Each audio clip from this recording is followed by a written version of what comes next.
Sosok Agus Sutikno, pendeta bertato berpenampilan nyentrik tengah jadi perbincangan di media sosial hingga kisahnya viral. Betapa tidak, publik dibuat terkagum-kagum dengan jerih payah pendeta Agus yang menyekolahkan ratusan anak jalanan tanpa bantuan pemerintah sama sekali. Sejak tahun 2015, Agus melalui Yayasan Hati Bagi Bangsa membiayai kehidupan dan sekolah 200 anak jalanan dan terlantar di kota Semarang, Jawa Tengah. Belakangan kehidupan Agus Sutikno pun ramai jadi sorotan. Siapa sebenarnya sosok Agus?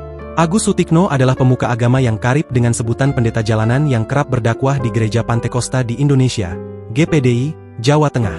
Sekilas tak ada yang menyangka bahwa Agus adalah seorang pendeta. Sebab Agus memiliki penampilan sangar dengan rambut gondrong dan tubuh dipenuhi tato hingga ke wajah.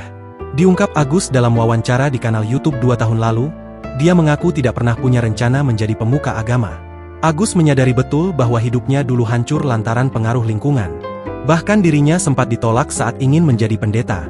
Hal itulah yang jadi titik balik Agus untuk berubah ke jalan Tuhan. Bergelut di bidang kemanusiaan, Agus mengaku kerap dicap negatif oleh masyarakat. Tak jarang Agus dipandang sebelah mata lantaran fisiknya yang dipenuhi tato. Dapat stigma buruk, Agus nyatanya kerap sakit hati. Namun hal tersebut tak membuat semangat Agus dalam membantu anak-anak jalanan surut. Agus justru kian gencar membantu semua kalangan mulai dari PSK, waria hingga lansia terlantar. Kini, Agus telah mengasuh lebih dari 200 anak jalanan dan terlantar di panti Yayasan Hati Bagi Bangsa yang beralamat di Jalan Manggis 2, Kelurahan Lamperlor, Kecamatan Semarang Selatan, Jawa Tengah.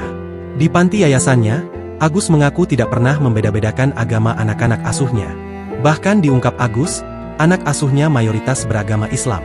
Selama di panti, Agus tidak pernah mengajarkan soal perbedaan agama. Pendeta Agus bahkan tetap menghormati agama anak-anak asuhnya seraya memfasilitasinya dengan pelajaran agama Islam. Sebab yang terpenting bagi Agus, semua anak-anak asuhnya harus bersekolah tinggi. Karenanya, beberapa anak asuh Agus sudah ada yang menjadi sarjana. Kebaikan hati Agus turut dirasakan oleh anak-anak asuhnya. Download Tribun X sekarang, menghadirkan lokal menjadi Indonesia.